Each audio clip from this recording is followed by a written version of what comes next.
Welcome to lesson number 7 of the course. In this lesson we are going to learn how to use PWM.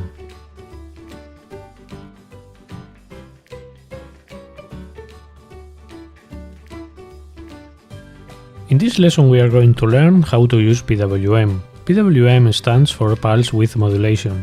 We are going to generate a signal with a fixed period and we are going to change the time the signal is at height level. This time is called duty cycle. The signal you see on the screen has a duty cycle of 10%, what means that the 10% of the time the signal will be high and the rest, 90%, will be low.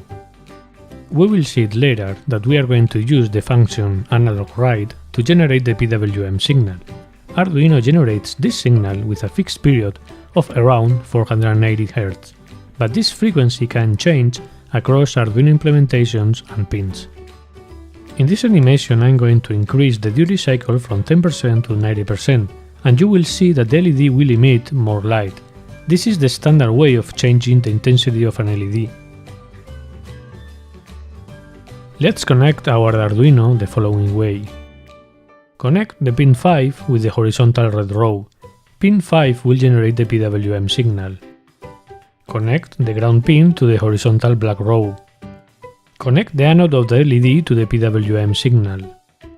Connect the cathode of the LED to the 220 ohm resistor, and the other end of the resistor to ground.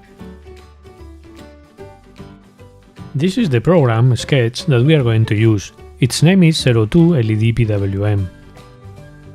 We define a constant with the name green and the value 5. This is the pin we use to generate the PWM signal. Inside the setup function we have to configure the green pin as output with the function pin mode. With the digital write function we set a low level to the pin, so at the beginning the LED will be off. Inside the loop function we define a delay time constant with the value 10.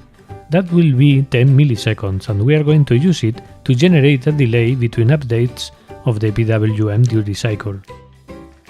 In the first for loop we have an integer variable called I that is going to be incremented from 0 to 255. 255 is the maximum value for the PWM and corresponds to the 100% of the duty cycle. So what we are doing with this loop is incrementing every 10 milliseconds the duty cycle by around 0.4%. From 0, the LED is off, to 100%, the LED is always on. You will see the LED fading in. With the function analog write, we make the green pin to generate a PWM signal with a duty cycle of I, that is going all the way from 0 to 255. With the function delay, we wait for 10 milliseconds.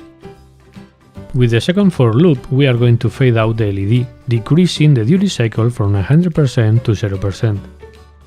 As the two for loops are inside the loop function, this operation will be always repeated, so you will see the LED fading in and out continuously.